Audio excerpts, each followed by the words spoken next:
But I did spot this on the website as the way it was billed. So it said, at its core, the CIPD Festival of Work is a celebration of the brilliant potential within ourselves. Do you think that's a bit of an odd thing to do? I think that's a bit strange. I mean, I don't know. Are we celebrating ourselves, or are we finding out what's going on in the industry and where we're going wrong and how we can be better? Right. Welcome to This Isn't Working, the podcast for employers and employees who think it's time to talk about the failings of workplace culture and how we can do better. I'm your host, Tanya de Grunwald, an HR commentator who's watching, listening, and hopefully asking the right questions. Okay, let's get this working. Hi, everybody. So today we're going to review an HR conference called the Festival of Work. And specifically, we're going to talk about what it tells us about what isn't working in the UK's HR industry at the moment and where things have gone awry. Now, regular listeners will know that a growing number of critics are suggesting that the profession has become confused about its priorities and allowed standards to slip, including around some really basic aspects of legal compliance. In some areas, it's even starting to look as though HR teams are even creating risks and problems for their organisation, which is literally the opposite of what they're supposed to be doing. So I'd point to the mishandling of what we've been calling trans inclusion as a good example of this. And it's one that we'll talk about in this episode because it came up in rather a controversial session on the Equality Act at this conference. So stay tuned. I'm joined by Heeral Gudka, who is a sensible diversity and inclusion consultant and the author of a white paper titled Freedom of Expression and Belief Conflicts are the New EDI Frontier. Thank you for joining us today, Heeral. Thanks for having me on again. Okay, so Heeral, can you set the scene for listeners about what the Festival of Work is and why exactly we decided to go to this conference? Sure. So the Festival of Work that's run by the CIPD, which is the UK's professional body for the HR industry, is a 2-day conference. It's at the Excel Centre in East London. It lasts for 2 days, 11th and 12th of June of this year, and it's massive. They say they had around 11,500 attendees this year. There were 7 stages, 150 speakers and panelists. It is free to attend, but it's funded by sponsorship from various service providers in the industry, like HR software companies. Now, why did I go? Well, it's only because you were going to be going there. What? In my nearly 11 years doing this, I've never gone to an HR conference because no thanks. But I did actually think the lineup looked interesting. Some of the sessions had really great titles. One in particular stands out, which was Rethinking DEI, All Action, No Thoughts. We're going to be talking about that one later, I'm pretty sure. There was sessions on Banter. They had quite a few eye-catching headline speakers. I was very impressed that they'd booked the author and diversity consultant Matthew Saeed. I was intrigued by what we would learn about HR from the 3 other headliners, the footballer and commentator Alex Scott, the comedian and TV presenter Alex Horn, and Jamie Lang, who used to be in Made in Chelsea, I think. Yeah, I had some questions about those as well. It's quite funny. I think quite a lot of conferences do that kind of thing where they're a little bit worried that people won't turn up unless they get somebody from the world of sort of TV or comedy or culture and things like that. I'm not. I think it might sometimes be a bit of an overstretch to just get these people to talk about their careers as if that's HR. But I see where they were going for, but it does seem a little bit odd sometimes. I think to have somebody from Made in Chelsea as your headline speaker. I mean, actually, Jamie Lang was not the worst thing about this conference. So, but I kind of see what they were going for there. Well, I think there was a lot of interesting stuff, or a lot of talks that held potential, and I think that's why we were there. There was the session with the Minister of Employment, Alison McGovern, which I wanted to see, as obviously she's new in that role, and also because the government is under a lot of pressure from employers.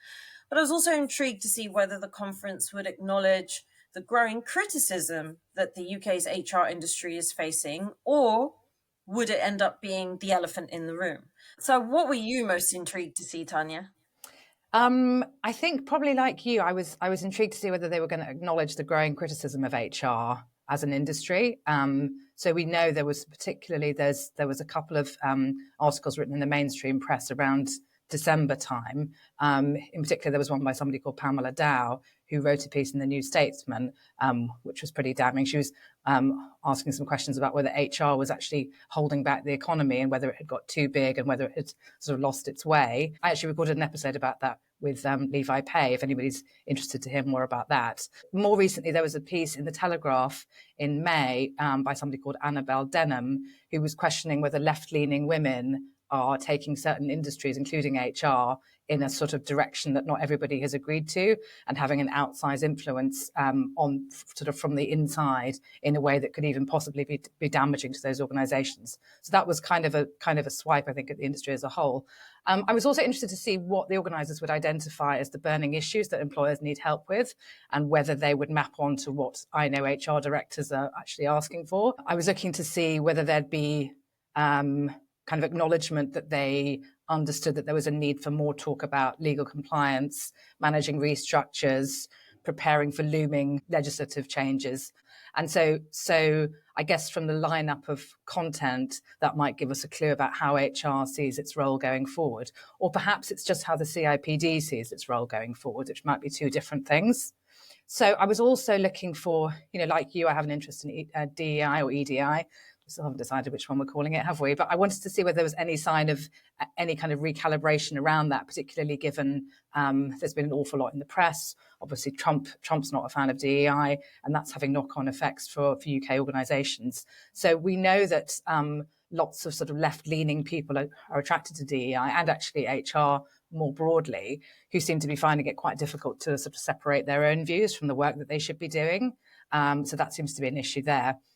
I think I was also interested to see how deep or robust the discussion was going to be. I think there's a real tendency towards groupthink within this industry. And there are some people particularly who find it very difficult to open up to other ways of thinking. And they quite like being in an echo chamber. And I think that's something you and I see a lot of on LinkedIn, frankly, of the sort of like they like to put cotton wool around themselves and stick to their own way of thinking, even though there's increasing criticism, they just really don't want to hear it. And they're absolutely sure that they're right. And I think I'd like to see a little bit more humility there. Also, I think there's a susceptibility to fads, of which I think well-being might be the new one after DEI. So I wanted to see whether there was any sense of whether they could sort of check themselves on there. More broadly, I think we're hearing from the broader public, frankly, and from the employment tribunals that we're seeing, that too many HR departments are making what seem to be quite basic mistakes. In a sense, there seem to be quite a few people working in this industry who don't seem to understand the Equality Act, for example, and or can't do a grievance procedure in a professional way as they should.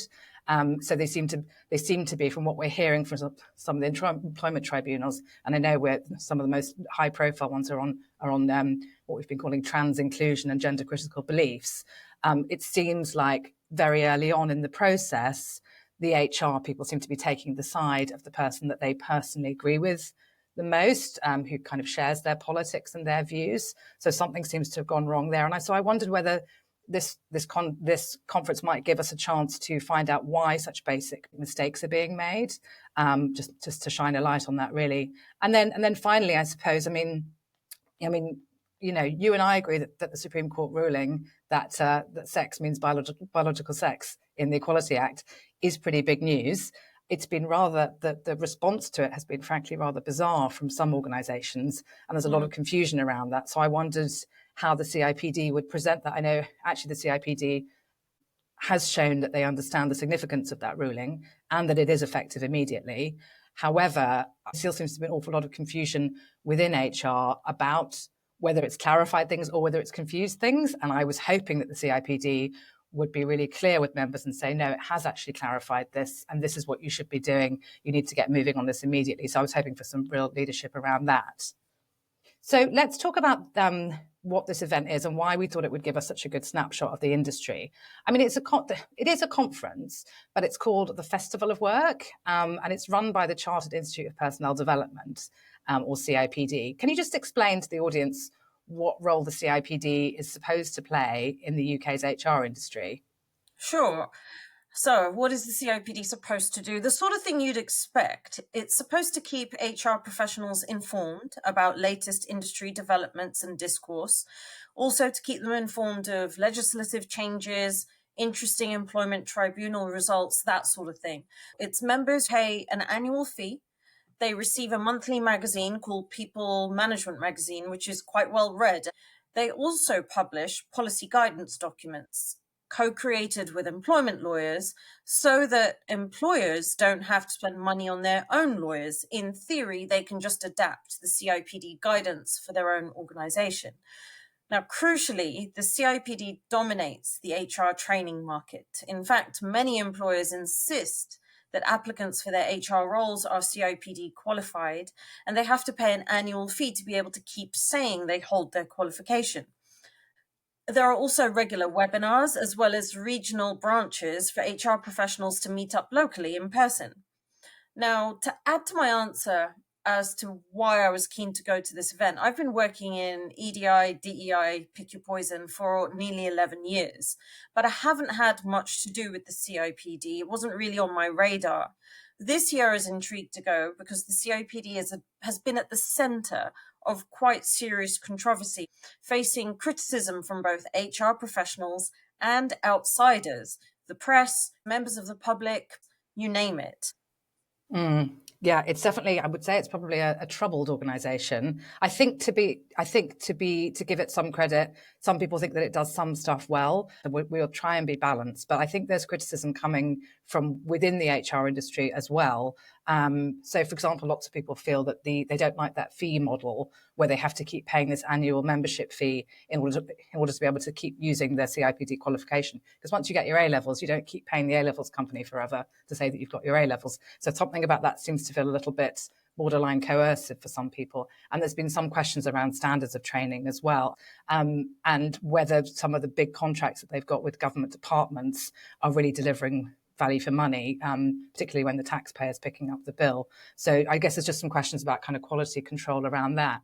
Is it a little bit weird, do you think, that they call it the Festival of Work? I mean, I just find it a bit like it's a conference. And if you don't want to go to your own industry conference unless somebody pretends it's a festival, like, is that a kind of a bad sign? I mean, I guess it's just a marketing thing, but something about that, I don't know, it feels a bit like already you're trying to slightly trick people into coming to their own industry conference event.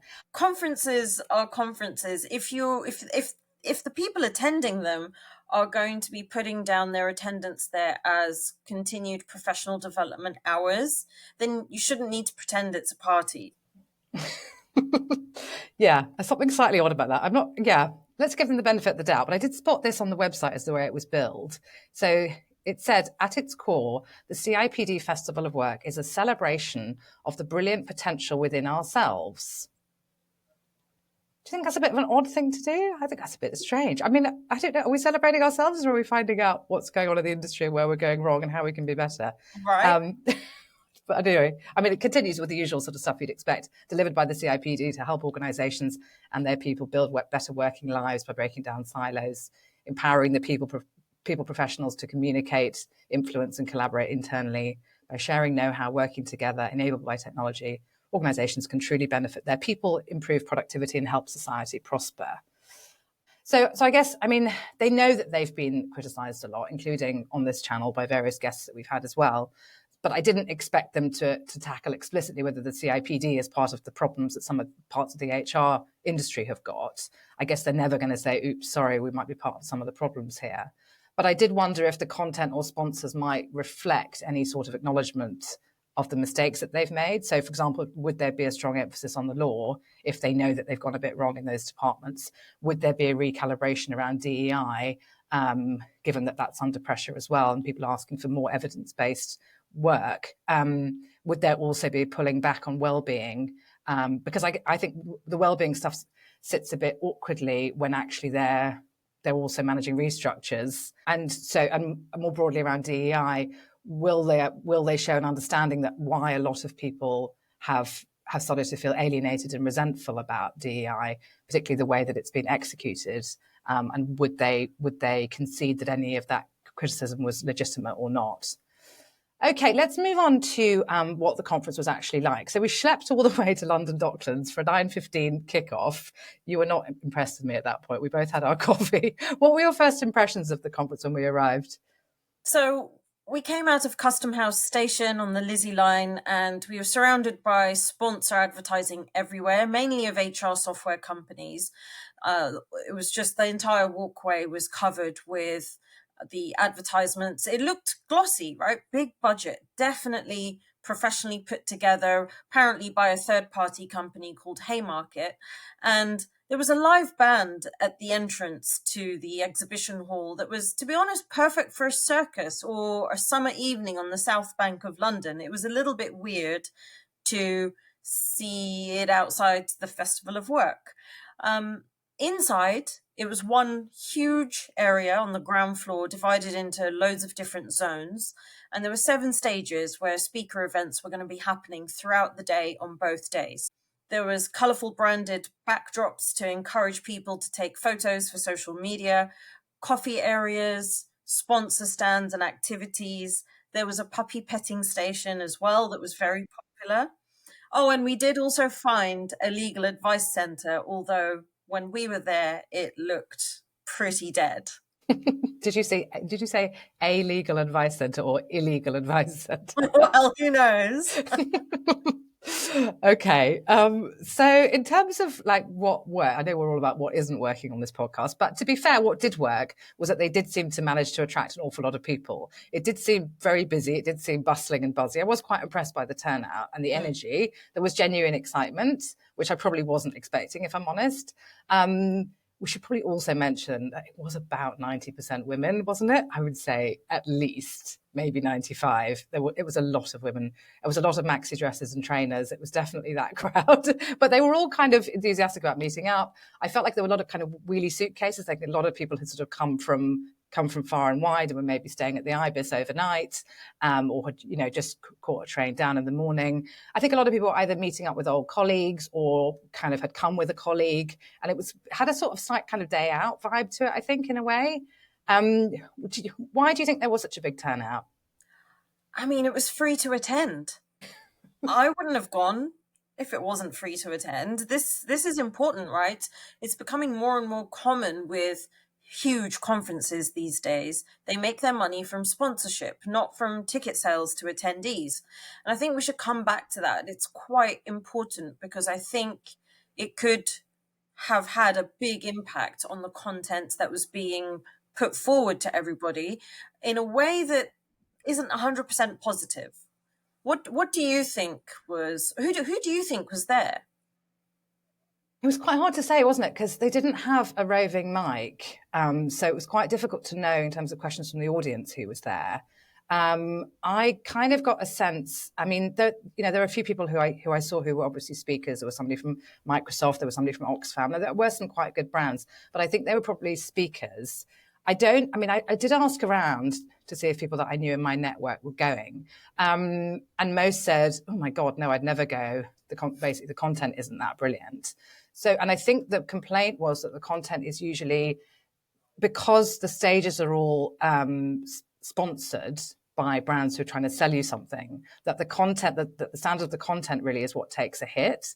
So it's kind of like people kept saying to me, it's for quite junior HR professionals who just kind of want a trip to London, basically. And because it's free, their employer will only really have to pay for kind of one night, the night in the middle, for them to stay somewhere nearby. So it's probably a pretty cheap way to make your junior-ish HR people feel kind of important for the day, I suppose.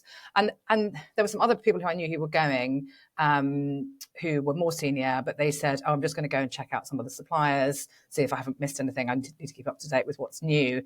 But basically, they were just there for what they called networking, which it turned out just meant meeting up with like old colleagues from the old days and having a night out in London. So again, I don't know if there's a real emphasis that people are really coming because they want to learn and find the most up-to-date content that's really going to be thought-provoking and have a really good, robust conversation about things. I mean, we should say that there is a second conference that the CIPD runs, which I think is in the autumn, which is for more senior people. That's up in Manchester. So we didn't have the most senior people there, but of course, just because they're junior doesn't mean it's not important. These are the people that are going to go on to be senior at some point. So I think it's really worth checking out the quality of what they're learning at this sort of event. This thing about it being free to attend, I mean, it is quite common for conferences, but I just think it does impact in the end what the content is, because the aim of the event suddenly becomes to raise money for the conference organizers rather than to give the attendees a really, really good event. Like if you were paying a couple of £100 to go to this thing, I think the content would be different, but I don't think they obviously feel that they can fill the conference if they charge for tickets. That was the sense that I got. Don't you think? I think so. I think, I'm immediately suspicious of free stuff. I've been to other conferences this year, completely unrelated, but I've had to pay to attend, and you value it more automatically, but also you appreciate the things that are being put on. You know that real thought has been put into it. Apart from the whole design of the place, I'm not sure how much thought went into the content. At the end of the day, we have to remember, especially in the digitized world that we live in now, if the product is free, then you are the product. And that was clearly the case because the whole event was an advertisement. I don't mean the stalls, but the talks themselves were all adverts for the speakers to sell their services or products. And that was happening in basically every single talk that I attended. Probably the only talk where that didn't happen was where the MP was speaking, clearly. So that funding model shifts the priorities of the organizers, in my opinion. It becomes an exercise in generating revenue for the organizers and the suppliers. It's not an exercise in creating the best possible event or learning opportunity for the attendees. It raises questions about, well, if this isn't where those discussions are happening, then are these discussions happening anywhere? And I'm a little bit worried that they're not, because people sort of think they're getting. I think when you're not paying for something, your expectations of it are ultimately lower, and so you don't hold them to account.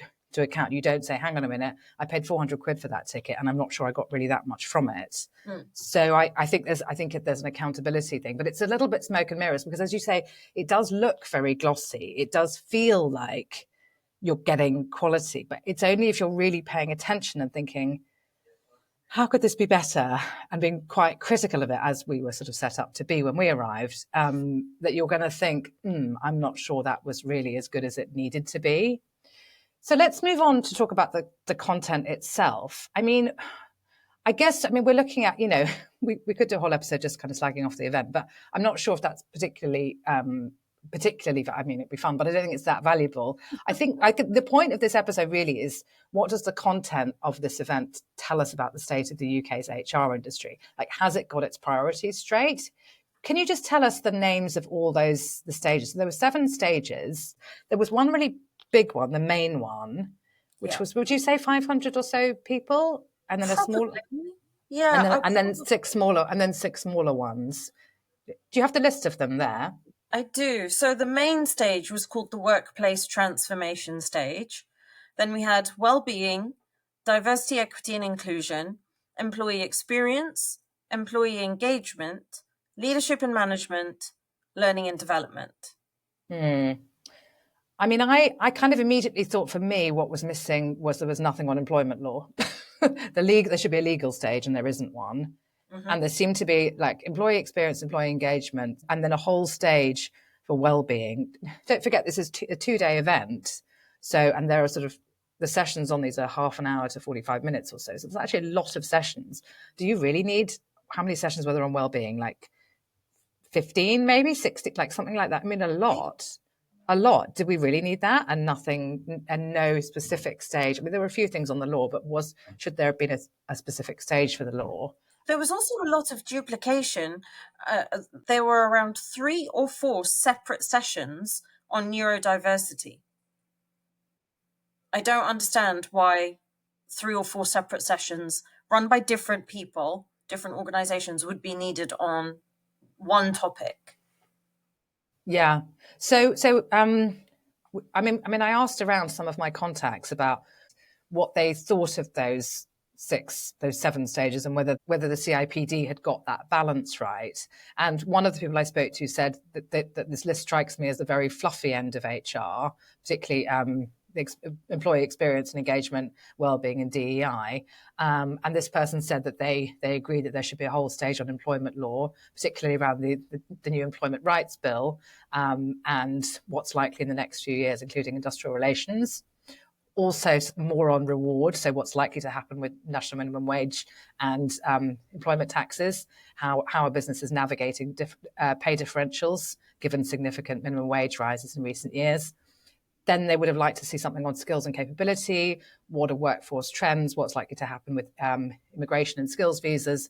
What's working and what isn't within apprenticeships? What's making the difference in building capability in organizations?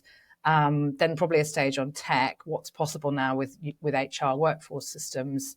How are AI and robotics being used to reduce admin and improve employee self-service? And also looking at the global macroeconomic climate. What does it mean for your sector and what might happen next? So how should HR be responding and anticipating things? Someone else suggested business effectiveness. Somebody said skills for the future, apprentices and reskilling. They would have loved to see a whole stage, they said, on critical thinking. And then they would like to see a whole stage on, they said, diversity, rip it up and start again. I don't know if that's a whole stage about what we've done wrong and kind of analysing where it's gone wrong and what would be a better approach. So I think a lot more self-reflection, I suppose, and sort of self-criticism in a way. Someone else said the CIPD tends to be overly focused on politics and business partnering, meaning that there are too many blind spots and now appearing within the profession that they should have been on top of and should have monitored UK productivity again. So I guess the upshot seems to be that people were looking for much sort of harder content there, really. And so I guess, but I kind of wondered whether, in terms of why wasn't there a legal stage? And I wonder whether the stages were maybe decided by which areas the sponsors came from. So they wouldn't tell me how much people were paying for a stand and what they paid, whether they paid more. They must have paid even more to have a speaker slot. I heard someone say it was $8,000 for a stand, but I'm not sure if that's right or not. But if there weren't any legal firms that were prepared to sponsor this event, possibly because they think the people there are too junior to be making decisions about things like which law firm to go with, then maybe that's why there wasn't more on the law. We should also say the CIPD has its own legal kind of aspect, which is called CIPD Inform. So maybe they felt it was a competitor. So I guess, I don't know, I guess that's the idea of what the CIPD thinks HR's priorities are, or is it just what they can sell space next to? I don't know, but I don't think that was quite right anyway, as it was. I think once you book a place as big as that centre, your only concern at that point is going to be, are we going to bring in enough sponsorship money to cover the cost of this? Yeah, and I think that's where it starts going wrong, I think. Maybe. All right. Let's move on to talk about the actual content itself then. I mean, the headline speakers, there probably actually isn't that much to say about Alex Horne, Alex Scott and Jamie Lang. I listened to Jamie Lang's.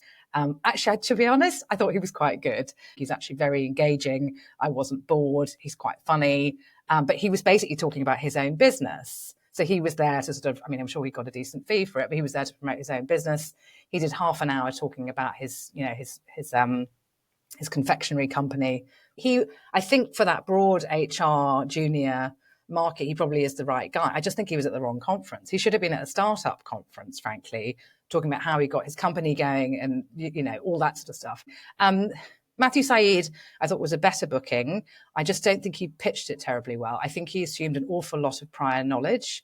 He was talking about growth mindset mainly, but he talked at one point, he was talking a lot about psychological safety, which he did without defining it. And I think there's confusion about what is meant by psychological safety. And I think there's actually two very unhelpfully, directly competing definitions which are sloshing around. He was using it in the original Amy Edmondson definition, which is to mean, to people to feel able to share all sorts of, potentially quite controversial ideas and to say what's on their mind. A lot of HR people think it means almost the opposite, which is the right to feel safe at work and that nothing you hear is going to upset you or challenge you too much. And because he didn't define it the first time he said it, for the rest of the session, I think at least half the people listening to this are not understanding it. I also thought that the talk was too long. So I didn't think he was the right booking for that. You and I have spoken about this offline before, about Matthew Saeed. He's appeared on podcasts like Trigonometry, where he's talking about some pretty difficult subjects, in some people's view, sharing some pretty controversial opinions.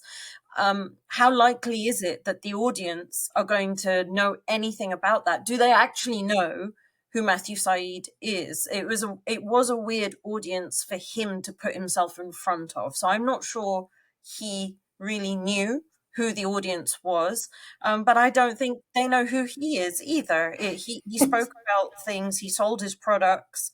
Either he got paid to be there, either he got paid or he paid to be there. Either way, it was an advert for people sitting listening to him. Yeah, I would assume he got paid, and then he was also allowed to mention his own company. I mean, fair enough. I would do the same thing. But everybody there was promoting their own stuff. I mean, there was a lady from Microsoft who was there to sell her book, as far as I could see as well. I think there was the other problem was that the questions were not flowing, were not coming in properly. In terms of, I mean, they used that Slido app. But because there was no roving mic, I think those sorts of sessions really could have done with plenty of time for questions at the end, not just like a quick 5 minutes, what's the top question on the Slido, but really getting people to stand up with a mic, having that proper interaction. And I think that was really missing, actually. I think that creates a sense of kind of like a sort of that dynamic is created by somebody coming up with a question that's a bit challenging, where they actually challenge the speaker. It's possible the speaker got something wrong, but there was much of more of a sense of that the speakers were lecturing us and we were just supposed to be taking notes and asking them to expand on certain things. We were not really invited or encouraged to challenge at all. And I think when I compare it to something like the Battle of Ideas, for example, which I think is a brilliant free speech event on all sorts of topics with all sorts of people there, left and right, centre, everybody's there. They leave plenty of time, if not half the session is for questions.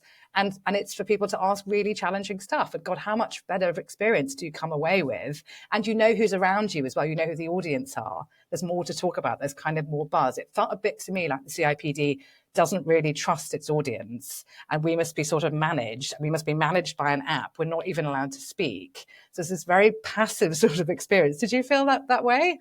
Not a single, I didn't ask purposely controversial questions. I just asked questions in a couple of the sessions that I went to, and not a single one of them actually appeared in the public questions that everyone else would be able to see. So there was clearly moderation happening, and I have no idea what the criteria for moderation was, but none of my questions made it through. They didn't even appear, let alone forget anyone addressing the question. They didn't appear on the app. I don't think we were trusted to ask a question that might embarrass the CIPD or might create a weird vibe or anything like that. I don't know. I didn't really like that. Well, there was one session that I think it would be good for us to talk about called the Rethinking DEI All Action No Thought session. Yeah. Because that one was really good. Okay. So that was the session that you were kind of most excited to see. For us, it was really a question of how realistic would they be about what had gone wrong?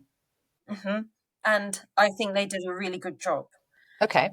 So the organization, there were two people from the organization. It's a EDI consultancy, and they were saying that people have been ignoring criticisms of EDI, that the scrutiny that Trump has put on the sector is actually a defining moment for the sector. They said that post 2020, there was a completely huge increase in the number of people that suddenly woke up and decided that they were EDI consultants. And I saw this, right? I saw this on the front lines. I'd already been working in the sector for about, I think, 5 years by that point, or a little bit over.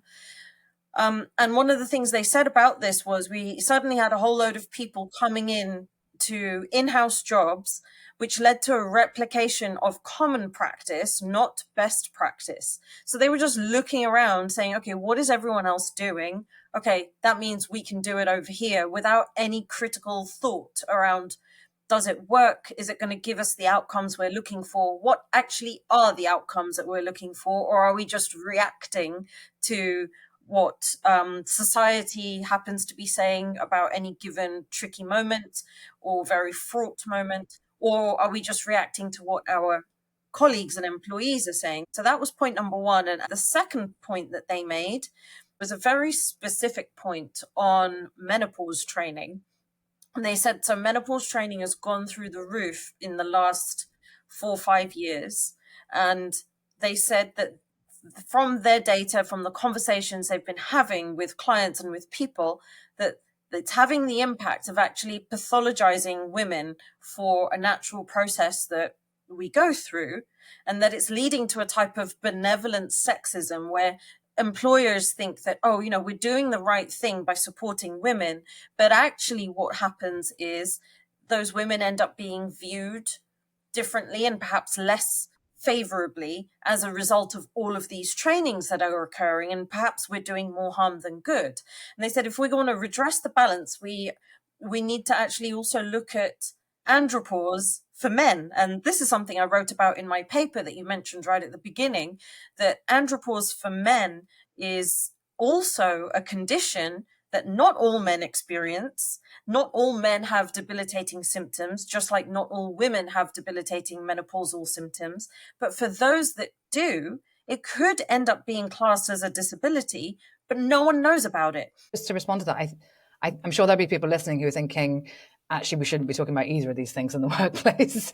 These feel like health conditions which you talk about with your manager, rather than, if they happen to affect you, rather than getting into a kind of lunch and learn about either of these things. I think but I agree with you. I just like the fact that they were presenting an alternative view there, which we haven't heard, because again, this is another example of the groupthink that we see so much, particularly younger women thinking, yay, this is a great idea. Let's all talk about periods at work. Let's get all the guys in. Let's, of course the men should be there to learn about, all this stuff. And you're thinking, well, if the guys don't know about stuff, some of this stuff. Basically, I'm not sure we found the solution. I think we jumped to like busting taboos as being the solution here. And actually lots of women are like, I don't really like that solution. Can we go back? I don't love this.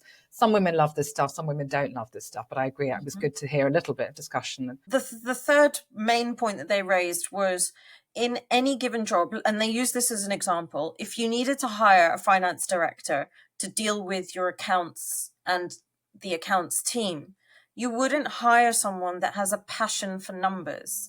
But in EDI, we keep seeing it all the time. I hear it all the time, and it makes me die inside whenever I come across somebody that says, I want to start working in EDI because I have a passion for EDI. No, that is not a prerequisite for the job. And in fact, I think that should disqualify people from doing the job. Okay, I really do. After everything that I've seen over the last 10 years, if someone says they've got a passion for EDI, nope, not interested. Now, I know that's not a very inclusive approach, which is why I don't hire people to do EDI. I do it myself. But really what I want to say about that talk was they should have been on the main stage. They should have had more time. They should have been put in a position, maybe they just didn't want to pay the money for the main stage, who knows, but they should have had the opportunity to speak to far more people, because their message around EDI, and also the fact that you could see they're critical thinkers, that is what needed to be out there. So it was a really, really good session that called out that DEI needs to improve, that it should always have been about merit. There's not enough people saying that. When you speak about EDI and you mention the M word, merit is a rude word in DEI. Yeah, I think that speaks to the confusion. I mean, some of the confusion, which is summed up so brilliantly by some of us using DEI and some of us using EDI. It's like, and from there, the confusion kind of continues, really, doesn't it? And there was a moment in it, unless I misheard, I thought the speaker said Trump has some fair points or something like that. I nearly collapsed when I heard that. I just thought that's not the sort of thing that you hear. That's not the sort of thing that you hear. So I thought, yeah, good on them for that. Yeah, a special commendation also to Amanda Chadwick, who I thought did a very, very good roundup of the Employment Rights Bill and what that would mean for employers. She knew her audience really well. She's a sort of in between the HR people and the lawyers, and I think there's a real place for that as a communicator who can crunch it down. I'm not a lawyer either. I didn't hear anything that I thought was wrong, but I'm not a lawyer. It would actually be great to hear some lawyers critiquing that sort of content, because I think that offers a way forward. You've got a great communicator who understands HR, and she also understands the law well enough to make sure that what she's communicating is right. So I thought she did a really good job there. I want to move on to another session, which has actually become a little bit controversial, which was a session about the Equality Act. It was called, What Does a Future-Focused Equality Act Look Like? And this was on one of the smaller stages. So the chair was someone called Lutfa Ali, who is the senior policy advisor at the CIPD. And there were two speakers, Lucy Lewis, who is a partner at Lewis Silkin, the law firm. I think she specialises in employment, reward and immigration. So Lewis Silkin, you may or may not know, were the law firm who were involved with the creation of the CIPD's initial trans inclusion guidance, which came out in September 2023 and has since been pulled because we realised subsequently, some of us sooner than others, that there were some quite significant problems with that document. So she was on the panel, and there was another chap called Dr. Zahir Ahmed, who's from the accountancy firm BDO. He's head of unifying culture, which I think basically means head of DEI at BDO. I looked him up on LinkedIn. I actually don't think he's got a legal background at all. So we'd only actually got one qualified lawyer, as far as I can see, on that panel, which makes me a little bit nervous and might be part of the reason why we saw some mistakes in it. So this session was supposed to be around, is the current Equality Act truly fit for purpose? Is current legislation helping or hindering HR practices? And will recent legislative changes drive a fairer, more inclusive working environment for all? Now, there were a few problems with this. Lutfa Ali said, now we've got sort of 9 protected characteristics, with neurodiversity, neuroinclusion, and social class knocking on the door, also to be included within those. So then we'll have 11 protected characteristics. I mean, that's news to me. We've got 9 protected characteristics.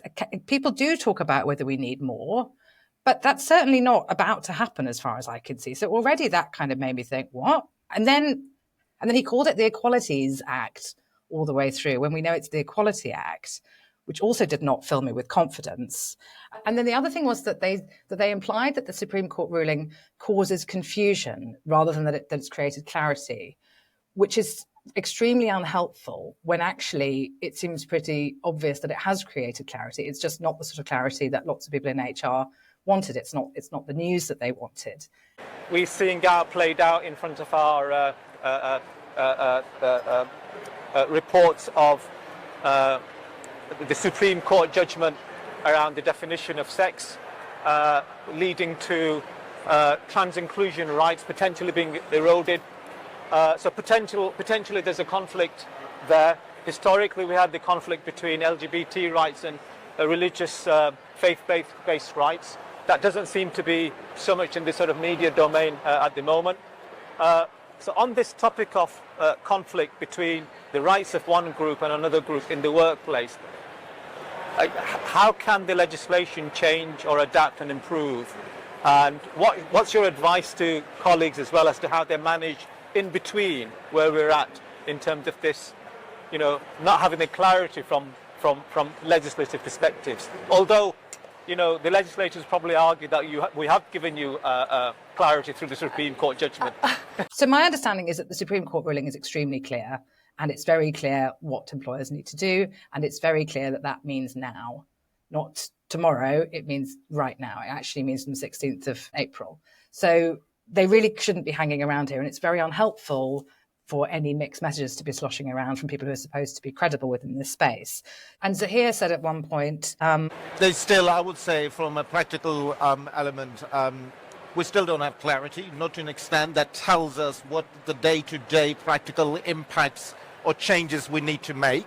So not to that end yet, maybe that will come end of June. But look, I think there will always be tension, no matter what we do. And that's, I sincerely believe that. I think as a society, we will all have our differences, our opinions, perspectives shaped by our own experiences. One thing we have done, and I've learned this over the years, I think as a society we've come a long way in recognizing and respecting and becoming more tolerant. Yes, we haven't solved our issue, and I say this with my hand on heart, having my own experience as a minority individual, but as well as seeing the change in various different organizations. I think where we do have a real conflict, in my experience, it's not down to the law, the legislation, the policy, or the practices. It's very much down to individual characters, personalities, and egos. Which I thought was a very strange thing to say. I mean, there are people with strong views on this stuff, if that's what he meant, but it sounded a little bit like that the legal aspect of it wasn't really that important, and it was all about managing. That felt a bit like he was saying, case by case and that kind of thing. Then he said, with regards to, hey, we're in the middle, we don't want to pick sides, presumably talking about HR. That's not inclusion. However, we do have the ruling that is, we think, telling us this, but we're going to wait for the detailed guidance for code of practice to come out. And then we'll speak to people like Lewis Silkin, who's sitting next to him, for them to tell us exactly what we need to do. So I was like, is that what we're waiting for here? And then Lucy said something else, which I thought was rather strange. She said, there is no commitment yet by the HRC to update the employment code of practice. And frankly, you should all be absolutely up in arms about that. So should the CIPD. We need to have guidance. So here is exactly right. It isn't fair or reasonable to put employers in a position where they're stuck in the middle. And then she said, we do need guidance. Neither you as employers or actually, frankly, us as employment lawyers can tell you what the answers are. I don't know. I don't feel confident in her, but the CIPD do, and that makes me nervous. I think it should make a lot of people nervous, but I think what's interesting is where I think you said we shouldn't be taking sides. I saw nothing but HR people very vocally taking sides when the Supreme Court ruling came out, seemingly not realizing that taking a side publicly on your professional social media profile fundamentally means you've now increased the risk for your employer. Look, let me just put it this way. If I was an employee and I found myself being investigated for anything, right? Any matter, especially if it's related to a protected characteristic, and it doesn't matter which one, you know what I would be doing right now? I would be scouring the social media profiles of every single person in my HR team to show or to check whether or not they have the capacity to be impartial, because some of the statements that they were putting out online in April show that they don't. Yeah. And so the overall message from Lewis Silkin and the other chap on the panel and the CIPD is that we're all waiting for the guidance to come out, which at the time they seemed to be suggesting was the end of the month, the end of June, when actually it was never going to be that quick anyway. And the guidance that's coming has got nothing to do with employment anyway. And then Lutfi Ali made a very, very strange comment, which actually, I don't know, some people would find this quite offensive. He sort of made, I don't know if it was quite a joke, but he was talking about toilets policy. He said, Lutfi, let's just address this. Am I supposed to stand outside the male and female toilets? No, let's just address this and check a person's gender or sex as it is defined at the moment before they go in and use it. Or how does it work? Who's reporting who on who's using what toilet? Now, I think, considering some of the stories that we're hearing about what women have been made to go through, having to share single-sex spaces with people who are biologically male, and the level of not only discomfort, but frankly, trauma that some of these women are going through, this is really no laughing matter. And for him to sort of make such a flippant comment, I don't think it was a joke exactly, but it was just really trivializing the whole thing. And I really didn't think it was appropriate. I mean, what do you think of that? I think it speaks to the wider problem at the CIPD. And I think this is why there is why there's been a complete cratering in the trust that people have in the CIPD's ability to give correct information to employers. There were so many people in the audience at that session, easily over 200, I would say. And if this is the quality of the discussion that's happening, it makes you wonder what the purpose of the discussion was in the first place. So it's not appropriate to be making flippant comments like that that diminish the seriousness of what the Supreme Court has put out. Whether one personally agrees with it or not is irrelevant. But for someone who is a representative of this country's HR body, professional standards body, I think it speaks to the problem that exists. Yeah, I don't know what it says about the culture within the CIPD if he doesn't understand why it's significant. I don't know. It just also, everybody on that panel seemed to be biased against the Supreme Court ruling. And frankly, if they've all been doing their jobs properly, we shouldn't have any idea what their personal views are if they were doing their jobs properly. and it was very clear what their views were from my perspective. They also didn't give any clarification about which guidance employers should be using. They didn't clarify that actually the CIPD has removed their current guidance and will be providing more, but that they did advise in their interim announcement was certainly that employers should make changes right now. They could have flagged that to clarify that, and they didn't. So my question is this the group of people who will be inputting into the new guidance? I don't feel terribly confident about this. I just don't think that's a great sign. Actually, it turns out that the campaign group Seen in HR noticed as well. Now, Seen in HR is a group for, I suppose, gender critical people who work in HR who are concerned about some of the messaging around what we've been calling trans inclusion and I guess trans rights across society more broadly, and that some of the and that some policy that's not right has been creeping into organizations. So they sort of support people working in HR who have those views so that they can make sure that they're allowed to speak up at work. But they also have a bit of an in with CIPD, and they're sort of working as a kind of unofficial sort of I guess sort of holding them to account in some ways. So there's some communication there, and they shared my concerns about some aspects of what was said, and they actually it turns out they wrote to the CIPD so their first concern was that Lewis Silkin were represented on this panel because they are extremely unimpressed by the contribution of Lewis Silkin to that original guidance in 2023 around trans inclusion, which they felt had far too much activist language in it and was actually misleading, particularly around things like single-sex spaces. So they were concerned that this person was there at all. And it sort of suggests that Lewis Silkin might be involved with the revised CIPD guidance, which everybody is waiting for now. So Seen in HR said that the CIPD should not be continuing to use this firm, and that it suggests that this is an organisation, the CIPD, is driving a specific agenda rather than providing accurate and balanced guidance. They said the panel host claimed that the Supreme Court judgment has potentially eroded trans rights. This is untrue, and the Supreme Court were at pains to stress people with the protected characteristic of gender reassignment retain all the rights they've always had. What they don't have is the right to use opposite sex facilities. Rather than an erosion of trans rights, what has actually been happening is that women and same-sex attracted people have suffered a detriment for years as their spaces, services and sports have been unfairly taken. And with regards to that thing about the toilet police comment, they said this is a ridiculous thing to say, which trivializes and demeans people who want their legal right to single-sex workplace facilities. Despite sufficient expertise to be on the panel, it would seem that none of them have read the heartbreaking testimony of any of the women forced to share changing rooms with male colleagues. Joking about their very real distress is breathtakingly cruel. The panel were apparently united in their view that there is much confusion following the Supreme Court judgment, and one said that HR people would need to wait for further guidance. No competent HR or legal professional should be confused. The Supreme Court judgment is a model for clarity and easily understood. And of course, as Baroness Faulkner, EHRC chair, has pointed out, the Supreme Court judgment applies immediately. Organisations that continue to let male colleagues use female facilities are breaking the law. It is poor and surprising advice from our professional body to, quotes, wait and see.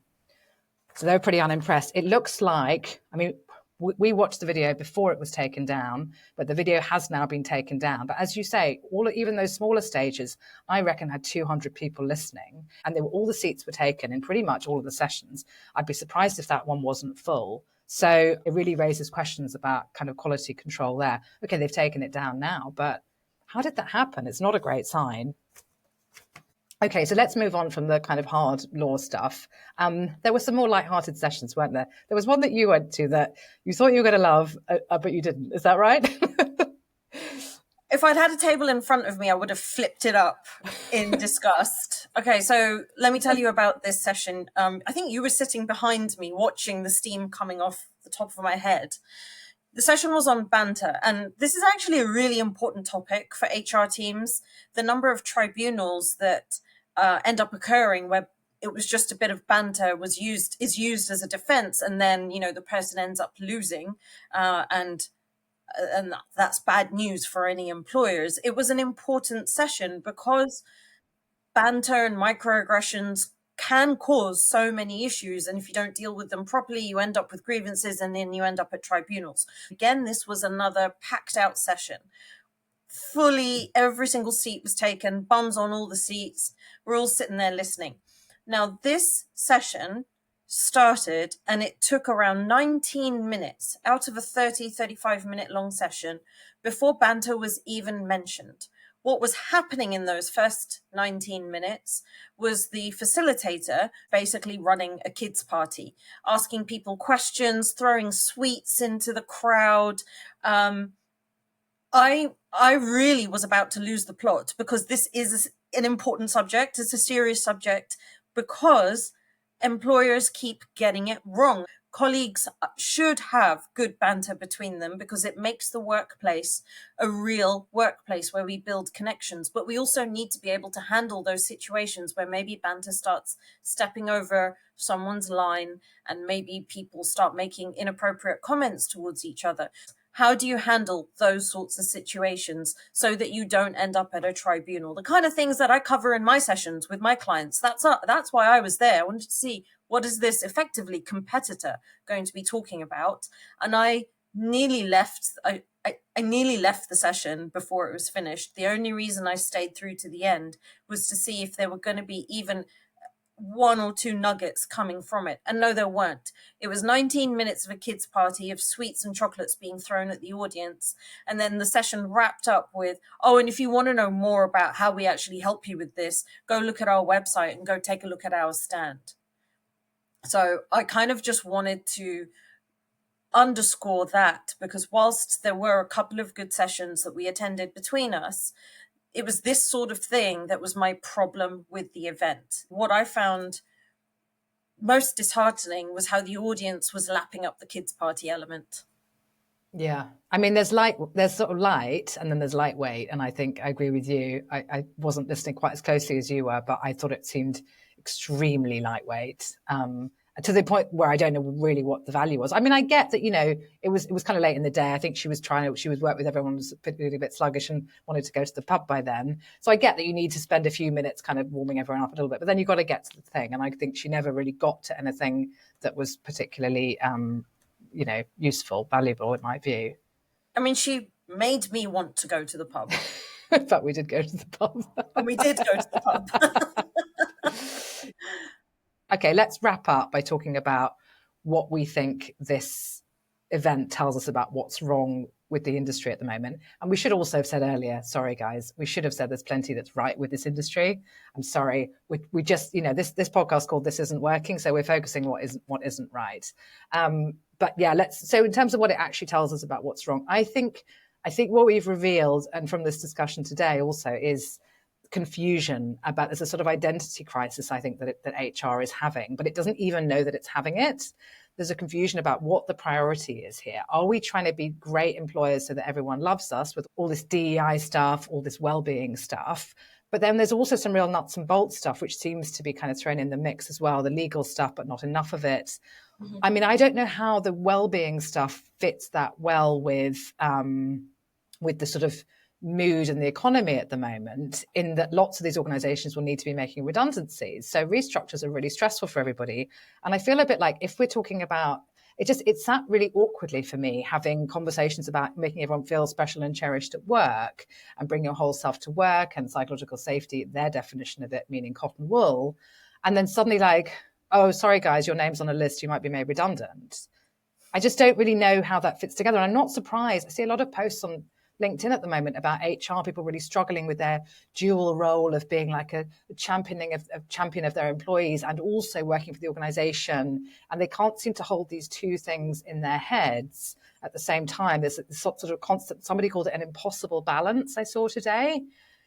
And I was like, why is there so much confusion in this industry about what their actual primary job is, what their purpose is within the organization they're working for, whether it's, it's always productivity. It's making sure that, HR, human resources, my understanding is it's about making sure that the people in your organization are being as productive as possible, ultimately, and to reduce your legal risk when it comes to all the people aspects of what you're doing. And I didn't think this conference was making anybody less confused. In fact, I think they were making it more confused. Did you get that? That there was it was just a sort of very glossy muddle. Well, I think it's just like you said, you read out that sentence at the beginning of the podcast where the Festival of Work website says, at its core, the CIPD Festival of Work is a celebration of the brilliant potential within ourselves, and just making everyone that was there feel good about being there and about being in HR, but without actually looking at all the challenges that actually exist in HR at the moment.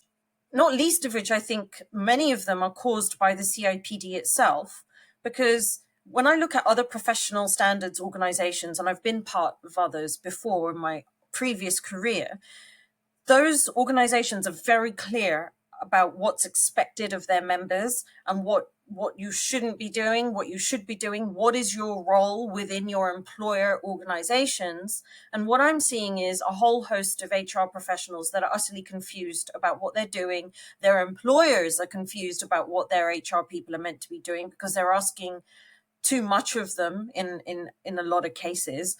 And that has to be followed back to somewhere. And where else do you trace it back to other than the CIPD itself? Yeah, so the CIPD is part of the problem, I think, in my view, and we'll probably record another episode at some point about the CIPD. I think there was an issue with the CIPD being confused, which is not helping HR people to be any less confused, and everyone's just lost sense of what the priority should be here. I think the people that aren't at the event, the good HR people who are not there, are probably not confused. So the people that we've had on this podcast, for example, I mean, I don't think Neil Morrison from Severn Trent is confused about what HR is. I don't think Inji Duduchu, who was on this podcast a couple of weeks ago, is confused. I think the people who are there are confused. And I wonder if a little bit, if everybody there is either quite junior or is selling something, what you really need is people like Neil and Inji on the panels, and they're not there. Now, that would be the solution to me, is to get the sensible people there. Those are the people that you should be, frankly, paying to be there. People should be paying to go to this event, even if it's not very much. Like the funding model, I think, is the mistake. And I think if you've got the funding model right, you could have better people coming, but maybe the maths doesn't add up, and then you can't afford the Excel Centre, and then you can't afford Jamie Lang, and nobody wants to come. But I think if you're so worried that people won't come to your conference, even if it's really good content, then I think something is wrong here. I mean, I don't know if people are just not interested in their own industry unless you give them a puppy to pet while they're listening to something about the Equality Act. Am I going mad? I mean, that conference probably could have just been one day with less stages and really punchy conversations with solid panelists. Instead, we got the opposite. We got a bloated conference with so many sessions you didn't know where to go, with duplication of subjects and with stages that weren't big enough for the demand. Yeah, I think there was too much content. I agree. There were far too many sessions, and they didn't all start at the same time. So if you finished one, you then couldn't get into the next one, and you went to it, but it was full. Then you had to find another one. You listened to the last 10 minutes of one, and you didn't really understand what the beginning was. Like, it was really difficult, I think, to navigate. But I almost feel like people weren't. I just don't think people were there for the content. I think people were there. I think the junior people were there because it made them feel a little bit important, and like they had an important job to do. And this is what going to a conference feels like. And we can all feel like we're doing a great job and we're important. But I'm not sure in the end that was enough to make the whole thing kind of pull together. I also felt in some of the interviews that I saw with some of the headline speakers, there wasn't anywhere near enough challenge. And I think questions fall back to the same old, slightly, dare I say it, mumsy lines of questioning about DEI, about well-being, about how do you show vulnerability? How do you balance vulnerability and resilience and psychological safety and all this, dare I say it, quite female stuff that comes in, when actually there were so many more things that needed to be discussed. For example, how is working from home working? How are we managing intergenerational workforces? What about restructures and morale, things like that? So I kind of, there were just some big gaps for me. We should also mention that we did run into there was one HR director who we like, who was there, and he said, I said, I don't know these suppliers or sponsors, who are they? And he said, basically, he was a bit grumpy because there were all the suppliers were either people who he'd got rid of in the last year, or he was planning to get rid of in the next 6 months because they weren't very good. And he was finding it quite annoying, knowing how difficult it had been to get them to deliver on the service that they had promised him, to see that they had plenty of money, thanks very much, to pay for a stand to attract new customers, but hadn't been able for some reason to deliver the product that he was actually paying for last year, which never appeared. So I think that was a kind of strike against them for him. Okay, so today we've done a bit of a deep dive into this particular event and what that tells us about the HR industry and where things are going awry. I mean, I guess kind of looking forward, I mean, there are problems with the CIPD that I think you and I are both aware of. And I think the sense of the lack of quality control that we have been concerned about in terms of the standard of training that they're providing and the standard of trainers who are coming into their branch events. They have like local branches. I've had concerns about quality control around that for quite some time. And I think that lack of quality control seems to also be carrying through here into quite big stuff like the legal aspect of things that they're getting wrong. We've talked a lot today about a very specific element of the CIPD. They put on this 2-day festival of work, and we've spoken a lot about what we thought about it and our experience of being there. I think what it's really important for your listeners to realize is that the conversation about the CIPD is far from over.